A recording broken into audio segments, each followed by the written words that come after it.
Ladies and gentlemen, here's the sensational, incomparable, the dynamic. Do you ever watch that show? What's the name of it? Damson Idris is in it. Snowfall. Yeah, that joint there. Do you watch that? I watched the first few seasons of it. This last season ended on a horrible note after John Singleton died. I was just like, yeah, this is some bullshit. It's that's selling trauma too, right? Yeah, but so is Ozark. Yeah.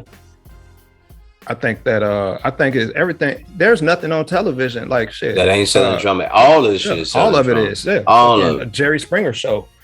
You know what I'm saying? Horrible. Maury Povich. Horrible. You know what I'm saying? Oprah was selling trauma. What was so interesting was it just the drama of it all to see people being was that the thing? People were just related to being embarrassed by by other situations that what was it? Because I didn't like Jerry Springer or Maury Povich. I thought it was all trash. It was a spectacle. That's all it was. It was a spectacle. It was a circus, and there was nothing good that ever came out of that shit. But the movie Running Man kind of predicted all of that, though. You know how like the Running Man was about a post-apocalyptic world where it's like life was a game show, and they selected people, and they had to fight for their life to make it to the end. And what's the dude's name? He used to be the host of Family Feud. He played in it as the host of the show or whatever. And Arnold Schwarzenegger's character had to fight all of these different guys to kind of make it to the end. It's one of the things where like the spectacle is, what they say, hurt people. You know what I'm saying? That's the basic idea. Like when you broke and you alone, you're less likely to trust. And because your trust is already broken, you're going to look at anybody who does what you consider to be morally wrong. Again, that comes back to our conservative nature. We're looking at the conservative side of it, like what's morally wrong. This person is morally bankrupt. He cheats on his girlfriend. If he's cheating on his girlfriend, he ain't shit. If she's cheating on her man, she ain't shit. They deserve what they get. I want to see them fight. You see what I'm saying? That's the idea, because people been through that type of, they can relate to that type of heartbreak or whatever the fuck. And also because we've been trained to prioritize happiness over everything. We prioritize our personal happiness over our personal success, our personal gains. And we don't realize that happiness is a serotonin release. You know what I'm saying? Happiness is just a part of the dopamine flowing through your, you know what I'm saying, flowing through your system. So like happiness comes and goes, but because we get like a little bit of that boost, we get a little happiness seeing somebody get their ass whooped. We get a little happiness seeing somebody get embarrassed. Like, yeah, that's what his ass get. That's what her ass get. Cheating motherfucker. You know what I'm saying? We feel like it's a victory for us when we had nothing to do with it. Yeah, you have nothing to do with it, and there is no victory in that. There is no victory in that, and I think like you said, the hurt people. Like that's the biggest part of that. Like you're watching someone else go through this hurt and this pain and this trauma, and it's almost like you're saying the way that they reacted to it is the way that you would either react to it or the way you want it to possibly react by being violent to those situations. When Will Smith smacked Chris Rock, so many people were like, it couldn't be me.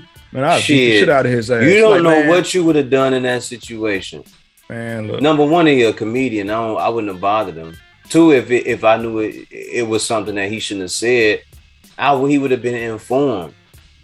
I just disagree with that altogether. I don't even want to talk about it because I think of it in a different form. I think it comes down to two people in that situation and one person is in control. So people always place themselves hypothetically in those situations after the fact. Woulda, coulda, shoulda, man. Yeah, always. What's the time? Woulda, coulda, shoulda. How does the line go? Call y'all the woulda kids.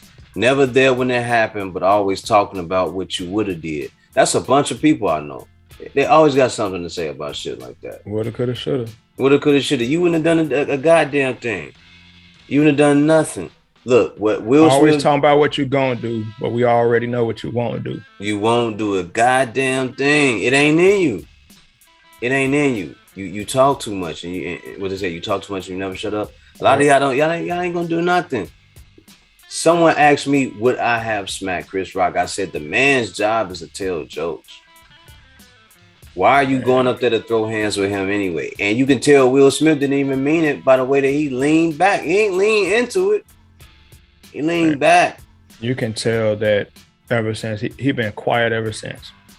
That he didn't want to do it, and it shit. He knew when he sat his ass back down, he's gonna take the biggest L's of his life. Yeah, and that it is what it is. It just is what it is. I think that like the way the general public, I'm telling you, people are being primed and programmed. Like these things are being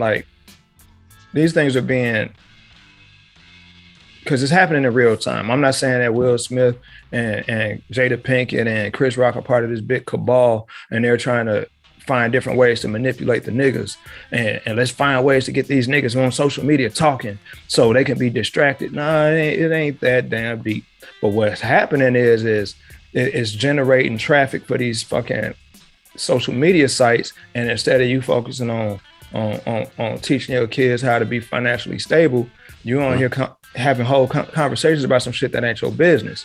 And the only reason why you feel like it's your business is because it's in front of you. But the only reason why it's in front of you is because we live in a fucking internet age and everything falls in line on the internet. So that you can't have it both ways. It's being placed in front of you. Yeah, it's going. Do you know where your motherfucking kids are? And it's a big story.